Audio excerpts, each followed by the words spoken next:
پیاس کی شدت میں روزہ توڑ دیا تو کیا کفارہ ہے؟ 15 سال کا بچہ ہے، اس کا روزہ تھا، دیکھیں 15 سال کا بچہ نہیں ہوتا، یہ ذہن میں رکھیں، خیر 15 سال کا لڑکا ہے، اس کا روزہ تھا، وہ گزشتہ 2 سال سے روزہ رکھ رہا ہے۔ آج جب وہ اسکول سے واپس آیا تو گرمی کی شدت تھی، تقریباً 12 بجے پیاس کی شدت کی وجہ سے اس نے پانی پی لیا اور کہا کہ میں نے نیت نہیں کی تھی،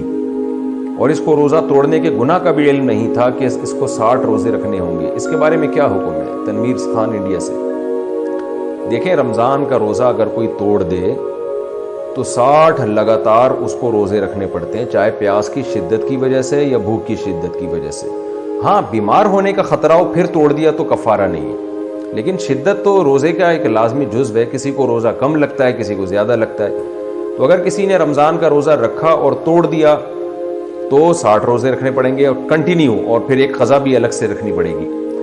تو آپ کے جو بھی ہے، یہ لڑکا ہے، آپ کا بیٹا ہے یا جو بھی ہے جناب تنویر صاحب، تو اس نے جو یہ کہا ہے نا کہ میری نیت نہیں تھی، تو کیا مطلب روزہ توڑنے کی نیت نہیں تھی؟ تو اس سے تو کوئی فرق نہیں پڑتا، روزہ توڑنے کی نیت نہ بھی ہو، جب توڑیں گے تو ٹوٹے گا نا خود بخود ہی۔ اور اگر ان کا مقصد یہ کہ میں نے روزے کی نیت ہی نہیں کی تھی 12 بجے تک، تو دیکھیں رمضان میں نا جب آپ صبح سحری میں اٹھے، سحری کی، تو یہ نیت ہی کے قائم مقام ہوتا ہے، یہ اس کی علامت ہوتی ہے کہ آپ کی نیت ہے۔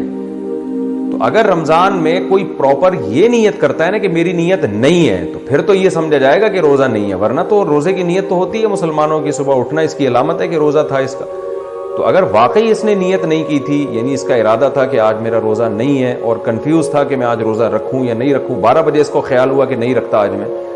تو پھر تو یہ روزہ نہیں ہوگا، اور چونکہ روزہ اس کا ہوا ہی نہیں ہے تو روزہ توڑنا بھی نہیں کہلائے گا، کیونکہ جب روزے کی نیت ہی نہیں تھی تو روزہ کہاں سے ٹوٹے گا۔ لیکن اگر صبح انہوں نے سحری کی اس نیت کے ساتھ کہ جیسے آج سب کا روزہ ہے، میرا بھی روزہ ہے، اور پھر 12 بجے یہ کہہ رہے ہیں میری نیت نہیں تھی، تو پھر اس کا اعتبار نہیں ہوگا۔ ایک دفعہ جب نیت کر کے کنٹینیو روزہ شروع کر دیں تو پھر نیت تبدیل کرنے کا آپ کے پاس حق نہیں ہے۔ تو خلاصہ یہ نکلا کہ اگر ان کی واقعی اس دن روزہ رکھنے کی نیت نہیں تھی اور انہوں نے اس نیت کو ڈیلے کیا، انہوں نے کہا بعد میں سوچوں گا کہ آج رکھنا ہے یا نہیں رکھنا،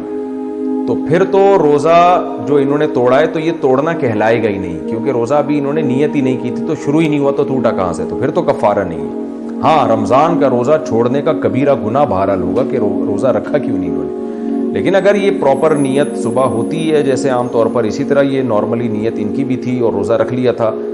پھر بعد میں اگر یہ توڑتے ہیں تو پھر اس لفظ کا اعتبار نہیں کہ میری نیت نہیں تھی۔ تو وہ جب ایک دفعہ روزہ شروع ہو جائے اور آپ نیت کے ساتھ یعنی شروع ہو جائے تو پھر وہ روزہ کمپلیٹ کرنا لازم ہے۔ اور یہ مسئلہ کہ ان کو علم نہیں تھا کہ روزہ توڑنے کا گناہ ہوتا ہے، 60 روزوں کا کفارہ لازم ہوتا ہے، تو دیکھیں مسئلے سے کا علم نہ ہونا یہ شریعت میں معتبر نہیں ہے۔ ایک آدمی کھڑے کھڑے بیوی کو 3 دفعہ طلاق کہہ دیتا ہے اور کہتا ہے مجھے پتہ ہی نہیں تھا کہ 3 طلاقوں سے طلاق ہو جاتی ہے، تو بھیا آپ کو پتہ ہونا چاہیے نا، آپ جب مسلم گھرانے میں پیدا ہوئے ہیں، آپ دارالاسلام میں رہتے ہیں، تو آپ کو یہ پتہ ہونا چاہیے، یا ایسی جگہ پہ رہتے ہیں جہاں مسلمان رہتے ہیں تو آپ کو یہ پہلے سے سیکھنا چاہیے کہ نکاح کیسے ہوتا ہے، طلاق کیسے ہوتی ہے، نماز ٹوٹتی کیسے۔ ایک آدمی نماز پڑھ رہا ہے اور نماز میں وہ بیت الخلاء سے گھوم کے آ گیا اور پھر وہیں سے کھڑا ہو گیا، وہیں پہ جہاں سے چھوڑی تھی کنٹینیو کی، اب اس کو کہہ رہے ہیں بھائی نماز ٹوٹ جاتی، کہتے ہو مجھے تو پتہ ہی نہیں تھا ایسے نماز ٹوٹ جاتی ہے۔